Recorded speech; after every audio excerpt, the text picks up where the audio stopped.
Hello, I'm Tim Harris. This is Julie Harris, and this is Real Estate Coaching Radio. That's right. So make sure that you hit the subscribe button so you won't miss any future episodes. Thanks again for popping by. Hit that like button, and don't forget to leave your comments and questions so we can get right back with you. We will. Thank you for continuing to make our podcast, Real Estate Coaching Radio, the #1 listened to podcast for real estate professionals in at least the United States. And let us know what you think about this video. Leave your comments below. Thank you. 3, 2, 1, and we are back. And we have a great topic for you today and tomorrow. It is your 2023 Realtor Success Guide. And this is a tested and proven system that, frankly, we've been using with all of our top clients for years. And by top clients, I mean these are people that started with Julie and I as personal clients, maybe 10, 15, some cases 20 years ago, when they were selling no houses per year. That's true. And some of them are selling over 1,000 homes per year. So let's just assume that this plan will work for you. And it works in all price ranges and all market conditions, no matter what your sales experience is, no matter what your sales background experience is. This will be something that will give you guys a real sense of direction for at least the next year. But before we get to point number 1, I wanted to thank all of you for the really wonderful comments you've been making and Instagram and texting and all the rest of it. Zoe, our beautiful little girl, had her tonsils out yesterday. And I have to say it was far more traumatic for Julie and I than it was for her. That's for sure. She just bounced right back, wanted to play. She would have gone all night, but I put her in bed at about 10 o'clock last night after a very, very long day, especially for her. So yes, thank you for all of your generosity and your kind words and checking on her. We very much appreciate it, and she is in really great shape. She is, and she's back to full sass as of this morning. Yes, Sassafras, her Yes, nickname. exactly. Well, so again, thank you for all of you. It's very sweet of you for so many of you were sharing your own stories from your kids having tonsils out, or I had a few people tell me stories about when they had their tonsils out. But yes, she's on the mend, and that's, again, something that was not, we had avoided that for almost 9 years. Yes. The doctors told us we had to have it done, and we were trying everything possible to hopefully have her outgrow it, but it didn't happen, and her strep throat was getting worse. So those of you with kids, those of you who have kids who have chronic strep throat, we feel you. And let me tell you, your short path is just getting the tonsils out sooner. Yes, which we probably definitely should have done, being that her surgeon said that in his 30 years, can you imagine 30 years of taking kids' tonsils out? A lot of experience there, and it definitely showed. He said that he only had a handful of cases where it didn't make night and day difference. So for any of you who are struggling with that, that is our experience. There you go. So we are focusing today and tomorrow on helping you guys have massive momentum rolling into the new year. That's right. So there are always business plans floating around. You guys know about our real estate treasure map. If you don't, we'll talk about that in a second. But the difference between somebody being successful and not is not just having the plan, it is using the plan. And that's what we're talking about on this next 2-part series. Here's the question, and those of you who take notes, start writing things down. Have you actually decided and made the commitment to making this your best year ever? Have you defined what that actually means? Are you going to be in control of your results this year, or just see how it goes? This podcast is all about setting yourself up for success. It's about taking control in a systematic and predictable way so that you can achieve the results that you desire. And as always, we're here to educate you, motivate you, and get you into action. Get into those good habits now so you won't be playing catch up next year or next quarter. We'll discuss just how to do that again on this 2-part podcast. So first of all, this is obviously going to be a couple days where we're going to focus a lot on goal setting and things like that. And the real estate treasure map is something we're going to give to all of you guys. It's our fill in the blank business and life plan. I want to start out by saying this because this is oftentimes, this time of year is the time of year where everyone sets new goals. But a lot of people, especially as they get older, have a tendency, and by older, I don't mean like, 80. By older, I mean like even 30. I noticed a lot of people stop being so ambitious with their goal setting. They start setting smaller goals or not setting goals at all. There's actually, it kind of shocks me. Or they'll actually say, I'm not a goal setter. That's what I was about to say. Yeah, there's a lot of people that say that. And I often wonder why that is. And I think I know it's because they set goals in the past and they didn't accomplish them and they didn't want to set themselves up this year for being disappointed with what they didn't do in the past. Well, I'm going to give you guys permission to forgive yourself on that if you need it from me by simply saying this. A goal is a dream with an action plan. And if you don't have the action plan following the goal, you've kind of doomed the fate of that goal. So if you say, for example, I want to save, $10 or $100,000 or $1 million or whatever it is, or I want to lose 20 pounds. If you don't create an actual drilled down plan, drilled down to the sense that It tells you what exactly you're supposed to be doing every single day. Where you've kind of designed in accountability, the probability of you accomplishing that goal is about 0. And I'll tell you another reason we see a lot of people fail at goal setting. So not only do they not set goals, that would be number 1. Number 2 would be they don't create action plans behind the goals. And number 3, they set too many goals. Guys, there's no way that you can accomplish that many things at a very high level. So when you're going through this show and tomorrow's, and you're creating your own plan through your real estate treasure map, again, we're going to give that to you guys for free. I want you to be making sure you don't set too many goals because it'll be distracting. So ultimately, if you set, for example, you're wanting to write down a bunch of financial goals, the reason in the treasure map we want you focusing on the real estate magic number, which is the number of listings you need at all times to meet or exceed your financial goals. The reason we want you focusing on that number is because it's easier than focusing on a billion different little things that would be maybe taking you off target. You guys understand? If you don't, you will at the end of these 2 days of talking about goals and goal setting and making 2023 your best year ever. Now let me throw this in there too. Mm-hmm. Every year, not just this year, every year there are headwinds, a lot of mindset, emotional, and sometimes financial headwinds where people are giving themselves permission to think smaller, or as Julie said, not setting goals at all. You got to be super careful that you do not fall prey to this. And this is kind of call it a philosophical perspective, but the greatest fortunes of man, and man obviously includes women, have always been made during the greatest times of change. And we've been saying that, well, Julie and I have been saying that and frankly living that for our entire 30 years of being married, 31 actually. But this is one of those times when there is a massive amount of change that's happening. And I'm not just talking about social change. I'm talking about economic change, political change, all kinds of things. And so during these times of change, you have the opportunity to actually create more, help more people and create more wealth for yourself, more financial freedom for yourself, which is really what the whole point of wealth is in the first place, than you ever have, say, for example, during the really quote unquote good times. So the greatest fortunes of man have always been made during the greatest times of change. So you are, believe it or not, in the right place at the right time, despite what the news might be telling you. So if you're feeling like you need to have lowered expectations for 2023, maybe really question who you're listening to, what you're allowing to influence you in a negative way, where you're going for advice, who you're listening to as far as, other people that you thought were ambitious, but it turns out that they're not. Surround yourself, virtually or in real life, with people who are like what you want to become, and they will, almost by accident, pull you up to where you want to be. That's right. And our overarching theme here of this first part of the podcast is to accept and embrace that accountability. There's that word. So point number 1, personal accountability. We're also going to talk about visual accountability, and we'll move on from there. But personal accountability, everyone says that they want it, yet most people spend large amount of times of their mental and emotional energy avoiding it. The definition of accountability is an obligation or willingness to accept responsibility or to account for one's actions. What is your level of willingness to be responsible for your own outcome next month, next quarter, and next year? It's time to own your goals for this year. This assumes that you've worked on what you want this year, how you're going to accomplish this. This is what Tim was just talking about, goal setting and having a plan, and why this is important to you. If you've not yet done that, it's time to complete your real estate treasure map. If you have already done that, as almost all of our coaching members have, the next question, of course, is, are you following it? Well, so if it's meant to be, it's up to me. That's what Julie just said. If it's meant to be, it's up to me, number 1. And number 2 is take ultimate accountability for everything that happens in your life.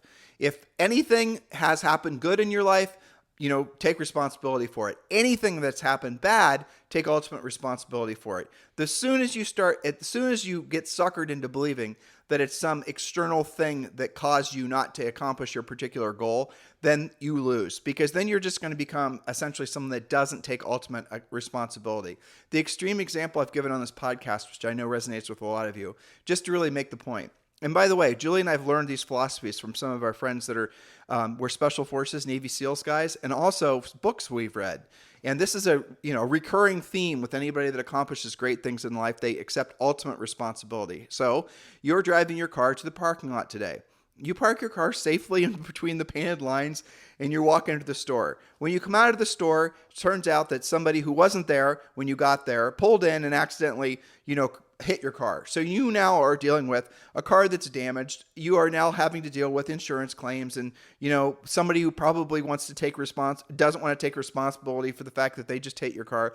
It's just a big emotional quagmire. And you now are feeling like a victim. After all, someone hit your car. Somebody did something to you. You are the victim. You guys get it? Whereas what somebody who is wanting to take ultimate responsibility for their lives, and this is an extreme example, I get it, is saying to themselves, you know what? I chose to go to the store at this time. I chose to park in this spot. I chose. In other words, they put themselves in that position where something bad happened to them, even if the thing that happened to them wasn't in their control. That's a different mindset than, frankly, what a lot of people culturally are being led to believe they should have. Right now, everybody wants to believe something is done to them. And if you start with the something is being done to me mindset, you will never actually transcend your current state because you'll always be feeling like a victim. A lot of people make money off a lot of people feeling like they're victims. A lot of people amass power for making people feel like they're victims. Don't be like that. Be somebody that actually takes ultimate responsibility for all the good and all the bad that happens in your life. Yeah, and it also simplifies things greatly if you just point the finger back at yourself. If it's meant to be, it's up to me. So we've been talking about the treasure map. Again, if you have already done that, make sure you're following it. If you haven't, here's why it matters. Using the treasure map, you're going to discover your financial, physical, educational, spiritual, and family goals. It's not just about how many houses you'll sell. It's about the things driving you to sell them. You're going to create your ideal daily schedule, including the most dollar-productive, profit-driven actions. You'll understand lead generation and create your own lead generation plan, and you'll know exactly what to do daily to meet or exceed your goals. And what happens is this takes the guesswork out of your activities, it builds the accumulation effect in your favor, and it reduces stress. So that's, I know, important to all of our listeners. And I'm going to skip that next little section and go to the second part, which is visual accountability. Again, today's podcast is all about accountability. So this is point 2. Point number 2, thank you. In addition, this is visual accountability. In addition to your letter to yourself and your work in your treasure map, it's time to get even more serious about accountability. In the treasure map, as well as the Harris Rules book, we discuss the effectiveness of visual accountability and how to show you how to utilize your whiteboards. Our coaching members update their whiteboards daily to stay on track or ahead of their goals. All right, so we're talking about 2 different sets of whiteboards, and you guys will understand more of this when you read. Frankly, it's part of the Real Estate Treasure Map, but it's also in our book, Harris Rules. So the whiteboards, Julie's about to explain to you from the running of your business perspective, but the goals obviously will go on a different board as well. And we did do a podcast yesterday on essentially setting up your dream board, your goal board. So if you didn't listen to that one, go back and listen to it. Julie, you did skip over something I thought was really good. This point, no, it was the one, that one. I wanted to make sure that still worked first. Oh, okay. Well, let me share it with them and they can test it for us, okay? There's a really cool site that's called futureme.org where you write a letter to your future self. I'm 99% sure that still works.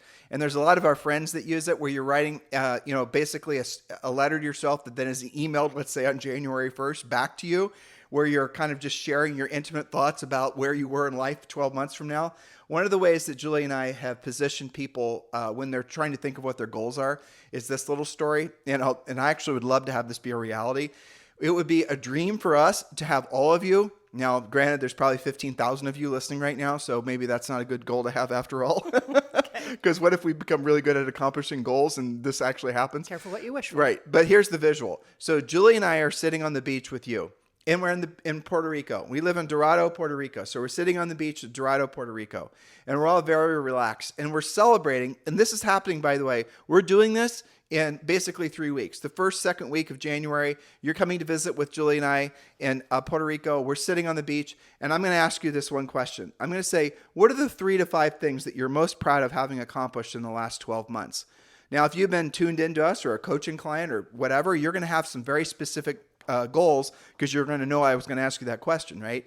So what are the 3 to 5 things? Now, maybe you come up with 2 things and they're things that are really important to you and you really absolutely did a fantastic job accomplishing those 2 things. That's amazing. Good job. Maybe it's 5 things. Maybe it's 6 things. You guys get the point. But they're very clearly defined things. Now, if you are new to us and you aren't essentially thinking like this, or hadn't been sharing our bandwidth for the last 100 years, listening to our podcast and whatnot, and I ask you that question, you're not going to have a defined answer. You're going to be a little bit all over the place. But really, the answer is going to be, I didn't really have any goals that I accomplished, or I set some, but I sort of forgot about them throughout the year. I want you to think about that, because here's the question I'm going to have for you. 12 months from now, it's the beginning of 2024, which seems like a million years from now. It does. That just sounds funny, doesn't it? No, it does. So 12 months from now, the beginning of 2024, I'm going to ask you the same question. We're back on the same beach. You're sitting in the same beach chair, right? You're maybe even having the same pina colada or water or whatever it is. And we're enjoying the beautiful waves and the kids playing on the beach and all the rest of it. And I'm sitting in my chair in shock that our kid's going to be 10. Yeah, exactly. And I ask you the same question. What is it that you're most proud of having accomplished in the last 12 months? What are the 3 to 5 things that you have accomplished in the last 12 months that you're most proud of? Now, because you listened to this podcast and you completed your real estate treasure map, you're going to have anticipated the question, but you're also going to have been thinking like that for the last 12 months, and you'll have been holding yourself accountable to what those 3 to 5 things are, and you're going to have lots of things to be proud of. That is the difference. And if you don't set your own GPS towards the accomplishment of those 3 to 5 things, then what's going to happen is ultimately other people will do it for you. Your kids, frankly, your spouse. You might get suckered into politics. You might get all of a sudden you're now championing somebody else's cause, in any way. And all of a sudden people are essentially stealing what would have been your life energy for their particular agendas. You guys know what I'm talking about. Well, there's a saying about that, right? Which is, if you are not in control of your destiny, someone or something else always will be, because you'll be subject to that. And by the way, people want you not to be in control of your own destiny so they can control your destiny. So you become essentially pawns on their chessboards. And if you think I'm being a little bit critical of, what I just said, it's still true. And I want you to think about that. If you're not operating off your own GPS, then you're operating off somebody else's. You just might not know it. You're essentially carrying the water for somebody else. You just might not know it. And it might be multiple people. So decide for yourself, what are those 3 to 5 things you want to be most proud of in 12 months? And they have to be drilled down. They can't be opaque, or they can't be sort of like amoebas things. They have to be very specific things. I want to be more spiritual. There's no way to actually validate that, right? I get it. Where's the accountability in that? Right. I get it. That's important. I totally and completely understand. But if you say, for example, I want to, save $100,000, well, that's pretty black and white, isn't it? And by when and how will you go about doing it? Exactly. So we've been talking a lot about the treasure map. If you guys don't have it yet, the easy way to do that is to simply text the word Premier, Premier, to 47372, and you're going to get that right away. If you're nodding your head and saying, yes, I need to do that, yes, I've been kind of wishy-washy on my goals, but I don't know where to start, well, that's in large part what the treasure map is for, to walk you through that process. So when you text the word Premier to 47372, that does give you free membership to the first level of Premier Coaching. And Premier Coaching is our Premier Coaching program. And yes, that does include a daily semi-private coaching call. Premier Coaching, when you log in, you're going to see the treasure map. Download that first. And guys, it's not some lightweight, one pager. Make sure you have a ream of paper, because it's 63 pages. Now, a lot of it's explaining things and helping you put your thoughts together to create your treasure map. Half of it maybe is the actual filling in the blank of the treasure map. But definitely download that. Do it first. You're going to feel so much better after you get that done. This is the time of year when people, frankly, ruin their holidays and their days off because they start having real estate night sweats because they're worried about, like, how am I going to create my business next year? Where are my deals going to come from? All those questions are answered, or frankly are within you, and they're going to be answered and written down in the treasure map. So text the word Premier to 47372, or just go to premiercoaching.com. Remember, when texting, message and data rates may apply. That's right. So we talked about your dream board. Some of you call that your vision board. And Tim mentioned that we did a podcast not so far in the past about that. So that's one board. That's your goals. That's pictures of things that you want to do, be, see, and have. And again, the treasure map will help you with that. But then your other whiteboards or wipe-off boards will track the very specific things in your business, which are your profit. How do you know if you're on track or ahead or behind? Here's what you're going to track. Leads who meet the criteria that we teach in coaching. We're not doing that on the podcast, but there's a difference between an impression, a lead, and a client. Let's define that just for the sake of basically helping these guys, Sure. okay? So I was watching something the other day where someone was talking about all the time they spent creating YouTube shorts, which is a worthwhile thing to do provided you're doing proactive lead generation. And if you want to do the more experimental passive lead generation after you've gotten good at the proactive lead generation, go for it. Well, so the person interviewing this agent who was talking about all of her great YouTube shorts asked how many leads she created in the last 12 months from her YouTube shorts. Leads, guys, not closings, just leads. The answer was 20. 20 leads. How much time had she invested in all those YouTube videos? And now here's the thing. A lot of you are going to rationalize it. Well, those YouTube videos will live forever, lead generate. If those YouTube videos did not lead generate more than 20 videos in the last 12 months, what makes you think they're going to develop or generate any more leads going forward? This is what we talk about when we say the difference between what Julie and I coach you guys towards and what, frankly, everyone else is coaching you towards. We want you to learn how to be a proactive lead generator. We want you to learn how to do what you don't want to do when you don't want to do it at the highest level. Have that become frankly, the way you exist on planet Earth, because then you will accomplish more things in a more profound way. Look, there's no flash bang easy button. That is a lie. And if you think creating a bunch of social media is going to basically get you there, it is not. And that's the reason we always want you to do the proactive lead generation first, the actual communication with actual people who actually want to do a deal versus creating videos. Now, again, I want to just drill down on this one thing because it is going to be tracked. A lead is useless. It has zero value. And if you want to create 20 leads, and if you want to do it in about probably 3 hours with virtually no effort by comparison to creating, say, for example, 20 or 30 videos, here's how you do it. Do an open house. Yes. That's do an open house correctly. Yeah. Follow our open house plan and do an open house. You want to create a ton of leads, do a ton of open houses. And that's not the whole, obviously that's not our primary. Well, there's a system to it, of course. That's not a primary spoke in our coaching program. But if you guys were to start doing open houses every single, whatever day is appropriate in your market, Saturday or Sunday, or maybe both, you will not have a problem ever with leads. So the belief that leads are scarce is a lie. And it's a lie that a lot of you guys have been led to believe by all the people that sell, guess what? Leads. If you want leads, do open houses. If you want leads, take a listing. Once you have a listing, and this is, I don't mean this literally, you have to beat the buyers off with a stick. And it does not matter what the interest rates are or what the market is doing. There will always be buyers for listings. Be really clear in your head. Stop thinking leads are scarce. They're not. There's an abundance of leads at all times in every market. 1,000%. So the leads that you'll be tracking are the ones that follow criteria, like they're communicating with you. You've put them through the pre-qualification scripts. You're not talking to another agent. They have realistic expectations. They're either all cash and can prove it, or they're talking to a lender. Those types of things. But most important, when a lead shows up in your life as a buyer, make sure you use our script.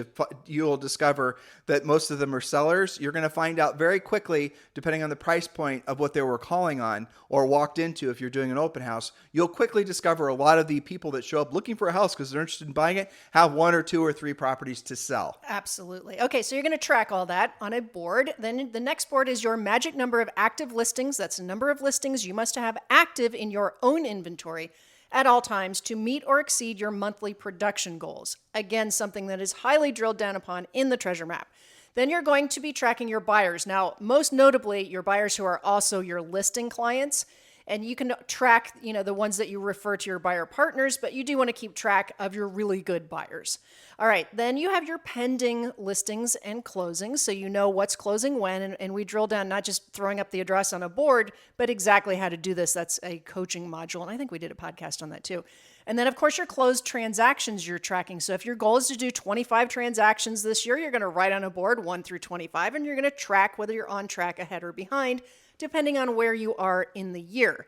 This works, and we've talked about this so many times. That's awesome. This whole visual accountability thing works so well, it's almost uncanny. And I don't want to get all woo-woo about why that might be, but it absolutely works. It's psyops on yourself. It's psychological warfare on yourself. 1,000%. I'll tell that story, right? Sure. So we got hired to coach a gal who actually, I don't think I've ever said this before, but her son actually hired us. It was a gal whose son was going to take over her real estate business. And he hired us to basically coach his mom because and now they had a really nice sale price, so keep that in mind. She was selling 25 houses year in and year out, and they were almost all listings. It sounds awesome, right? But only 25, right?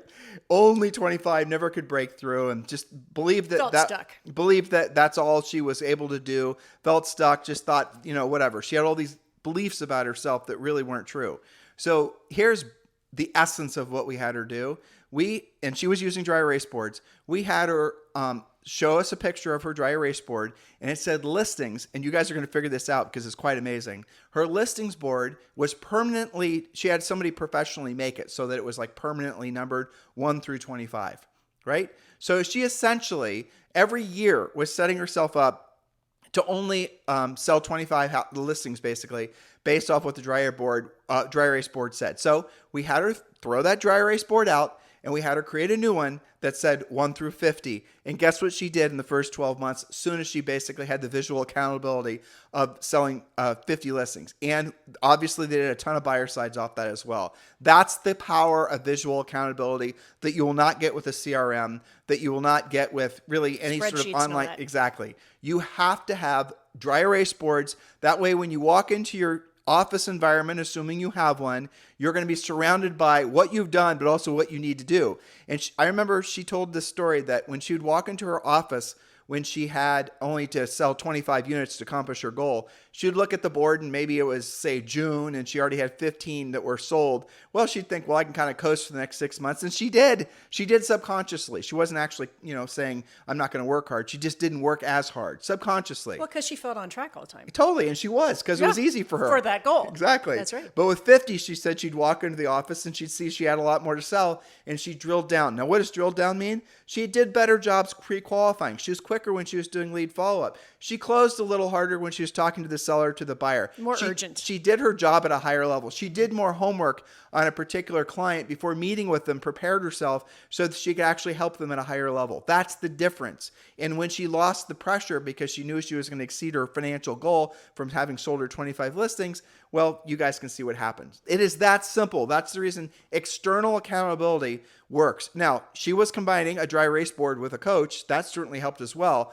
But ultimately, the dry erase board and just that little mind trick definitely works. Well, as a coach, I have to say, I truly think of the whiteboards as my accountability partner, like co-pilot. Mm-hmm. And I know the other coaches think that as well, because that's some obvious accountability. You walk into your office, you're tracking your boards, and what's funny is the boards will tell you exactly what to do. Maybe last month you did have a bunch of listings, but now they're all on the pending board, and now you've got all this white space in your listing board. Well, it tells you what to do. Right. It's the magic number, what Julie just said. And again, the output of completing the real estate treasure map is going to be how many listings you have at all times to meet or exceed your goals. Now, I want you guys to visualize this. There's kind of layers to all this, right? So your real estate treasure map is taking all your business, personal, professional, financial goals, and it's essentially encompassing it in what amounts to one number. Some of you are sort of addicted to this idea that you focus on one thing. What's your one thing? What's your big why? Well, we've made it very easy for you. That is your real estate magic number, the number of listings you need at all times.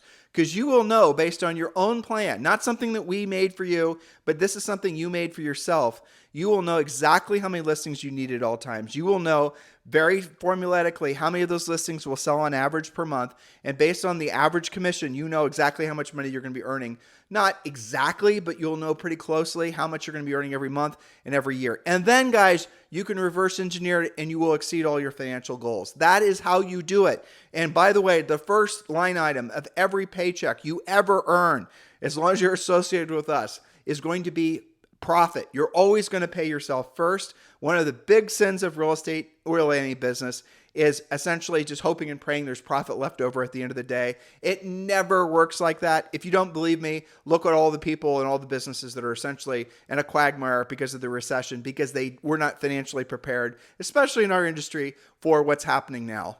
Yeah, and agents will actually say that to you when you ask them maybe on a coaching intake call or something like that.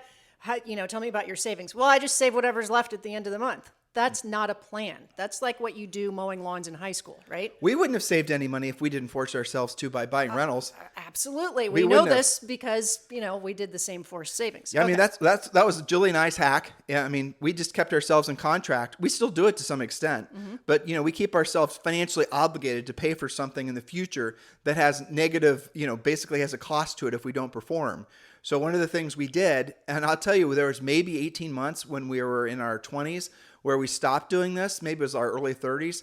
and we didn't actually start holding ourselves accountable like this, and we stopped buying rental properties, and even though we'd sell more units and make more money, our net worth didn't increase. We were actually being manipulated to not focus on what our particular goals were. That's when Julie and I started building our team and worrying about our branding and our logo. We did all that. That's why we know ultimately where that leads you guys. And our experience is mirrored in the experience at this point of hundreds of thousands of other agents that we've been blessed to coach over these, past 25 years that you and I have been in the real estate coaching business. I think when you're feeding the machine more than you're feeding yourself and your family, that's when you've got to really take a good look at what's going on. Okay, so point number 3, again, today's podcast is all about accountability. Practice internal accountability as if it's external accountability. And what is the difference? So let me sort of paint a picture here, okay? Ever wondered why it is that your mobile phone is always paid and you always have gas in your car and food to eat? Well, those are examples of external accountability. In other words, something bad is going to happen if you don't cover those items. You would never miss those payments, would you? Even in the tightest month, you always find a way to pay those bills. Well, internal accountability is different. It's more challenging. Everyone says they have a goal of saving more money and paying off some consumer debt, and yet it's a struggle to move the needle on those goals for most people. This is because nothing immediately bad happens if you don't do it. You could go years without increasing your savings. What would happen if you were sent a bill every month to pay money into your savings? And if you didn't do it, you'd lose your real estate license or something else painful enough that you take it as seriously as you do external accountability, like having your phone turned off for non-payment. So to accomplish those goals that are more elusive because they simply are up to you to do, remember, if it's meant to be, it's up to me, you must start practicing internal accountability as seriously as external accountability. So take, for example, the average agent who must earn, we're keeping the math simple here, so adjust based on your situation and your price range and your commissions and all that. So take, for example, the average agent who must earn $5,000 per month to cover their part of the household bills, like a house payment, car payment, rent, gas, groceries, and of course their mobile phone. Everyone who survives more than 12 months in real estate somehow miraculously figures out how to do that. Now that same agent who has completed their treasure map knows that they must earn $15,000 per month to meet or exceed their goals. And strangely, it's almost always 3 times what their survival money is. Well, I'll tell you, you said 15,000, but even to this day, most people, when I have conversations with them, like people in our EXP group, the number is usually less than 10,000. I find that very common, that most people, unless you're... To move the needle, you mean? Right. Well, yes, but I see your point. But most people's actual financial needs to pay their house payments and their car payments and all the rest of it is usually around $7,500. That's a deal. Yeah, that's what I found. Most people can do quite well in a deal. That's why you see a lot of people doing essentially exactly what they mean. This is Julie's point. Most people earn exactly what they need to earn to pay their bills. That way they can, keep their lights on, their cell phone payments made, and their food in their belly. But that's pretty much what they're doing. And that's all they do. And that's the reason most people never save. And they also underestimate certain expenses too. For example, taxes and property taxes and the rest of it. The Real Estate Treasure Map helps you go through all that and then helps to give you a number. And once you have that number, you divide it by the average commission in your marketplace. And that actually gives you the actual output of how many listings you need at all times. It's really not more difficult than that. Now, here's where the magic happens. Remember, we're comparing things that happen to you. You're not going to skip a month of your mobile phone because they will turn it off, versus things you're accountable for. So here's what happens. The magic happens when that same agent, where they have to take $5,000 a month to keep the lights on, takes that $15,000 with all of their goals embedded in there as seriously as they do the $5,000 that's required to just pay their basic bills. In other words, that $15,000 has to be made every month, no matter what, just as surely as the survival money was made. That's a leap in accountability. That's how you meet and exceed your goals. Of course, adjust accordingly using your own financial situation, and the treasure map will help you figure that out. I remember distinctly when we figured that out. When we were going through that, we figured out how to essentially make a living in real estate, but in order to actually do, be, see, and have the things that we wouldn't have called it the treasure map back then because we didn't have the benefit of coaching, but that's what, things that we wanted to do to cover your taxes, to beef up your savings, to pay off debt. At the time, we had some student loan debt, and to pay all of your bills. It's about 3 times what you think it is. Well, that's the reason we hacked it, right? I mean, that's Yes. the reason you and I were putting ourselves in contract where we would lose the earnest money if we didn't close. Exactly. You know, we did that for a long time, and thank God we did. And we then started doing that in other forms as well. Here's the interesting fallacy as you were reading that last point in particular. How many agents were listening to what you were saying, thinking that the only way they'll ever get rich, and our definition of rich, which you guys should adapt, is rich is where your money works for you and you no longer have to work for your money, right? Where you wake up every single morning and you have enough money coming in to meet or exceed your financial goals. In other words, your treasure map number is actually being taken care of by passive income. The only way you ever have that passive income is by having a lot of profit in your real estate business and frankly, eXp Realty revenue share, so that that money then can be reinvested. And there are so many great ways to reinvest money. Julie and I got invited to invest in a hotel casino on the coast in Puerto Rico today, which is kind of interesting. So there's so many different places. Now that's more risky. And frankly, I don't know if we'll do it, but we have, frankly, always an appetite for single family homes. Yes. And small multifamily homes. We hardly ever say no to those when the numbers make sense, because that's essentially long-term wealth building. Now I'm going to tell you something else I was thinking when you were talking. You and I have explored this many, many times, and you actually, I'm hoping you can remember this because I don't remember the details. But there's been different studies that have shown that people have an absolute inability to see themselves in the future, right? Yes. So can you explain that? That's right. I think I originally read that in something like Psychology Today, and there's been several different reports on this, where if you're asking someone to paint me a picture 5 years, 3, even a couple of years in the future, what happens in your brain is literally, and they talk very nerdily about this, but it looks in your brain the same pattern as if you are asked to describe a stranger.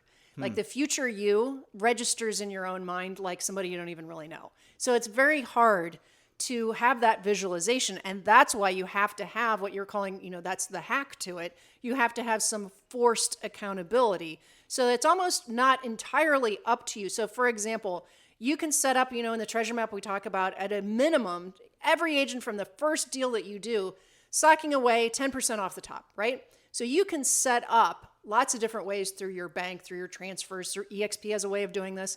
You can send 10% to an account before you even see it. You can set that up so that that money isn't in play. We talk about not commingling your savings with your alleged tax savings, all that kind of thing. The point is that there's a disassociation with you in the future, and it's fascinating if you actually try to paint a visualization of yourself or see a vision of yourself in the future. It's almost impossible, and it's interesting. So there must be some sort of physiological reason why we can't push ourselves into the future. I think it was survival, right? Well, because you have to look moment to moment so that nothing ate you back in the caveman days. That's what has to be. It has to be because we're all designed just to think about our next meal. Make it to next month. Exactly. Or maybe next week, year. right? Or maybe dinner. Well, So that has to be what it is. But it really doesn't matter. Just assume that you are equally flawed as everyone and have an innate inability to save money. And then you have to put these hacks in place. And I use the word hacks just because I think everyone kind of understands what I'm trying to say. You have to build and compensate for where you're naturally going to be weak. And we're all weak in the same way. And you're not going to overcome it. It's not your Right. fault. Your physiology is stronger than your desires. Obviously, otherwise we would all have all the money saved in the world. It would already be working. Well, most people earn, just going back to something we were just talking about, most people will earn exactly the amount of money that they need to have financial security for maybe another 60 days. 60 days tops. I would say. Exactly. Yeah. And look at if you guys have teams or buyer's agents in particular, this was a hard learned lesson.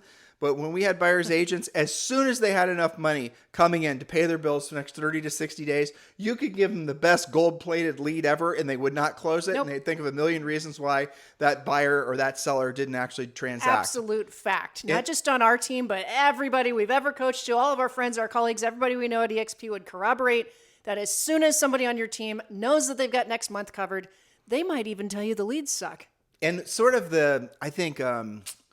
dishonest or I think unhealthy way of hacking that. And we've heard a lot of people are proponents of getting into a shit ton of debt, buying a big house, buying a big car, buying, multiple this and the other things. So you're always under the financial pressure of having to earn. And if you don't earn, you're going to lose what you have. Well, that is another way to keep yourself motivated, but you're not really going to move the ball forward. So a better way to do it, if you're hoping to have actual freedom that comes from being rich in your life is to scale in these systems like Julie and I have that we coach you guys to do in Real Estate Treasure Map, where we coach you to do in Premier Coaching. We talk about it in Harris Rules, because ultimately, and I think if you really get down to the essence of it, why did you get into real estate? What is it that your heart desires the most? It's freedom. It's freedom of not having to ever worry about money. Not suggesting that you'll stop working, because frankly, the work it's a completely different context when your money that you're earning isn't going to paying electric bills and whatnot, Totally. where it's going to maybe making donations or saving money for a kid's college or helping out in some cause or hell, buying a boat. It doesn't matter. When you can get to that point where the money that you're making it goes to the things that you want to do versus have to do, the context of you work and your real purpose with helping other people completely changes. And that only comes when you give yourself permission to be rich, where your money works for you and you no longer work for your money. And guys, open your mind to the possibilities that are only available during a changing market.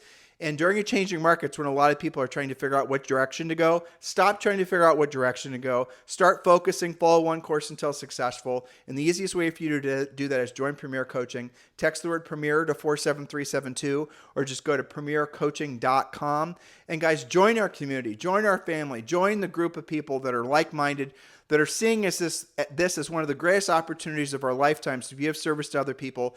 And when you get really good at it, when you're helping a lot of people, obviously financially you're going to be rewarded. So please do consider becoming a member of Premier Coaching. Text the word Premier to 47372, or just go to premiercoaching.com. Remember, when texting, message and data rates may apply. Part 2 is tomorrow. You guys have a fantastic day. Hello, thank you for having watched this video. Please remember to subscribe to our YouTube channel. That's right. And don't forget to hit that like button, leave your comments and questions below, and we will get right back with you. Thank you for watching this video, and remember to watch the next one. You're going to love that one.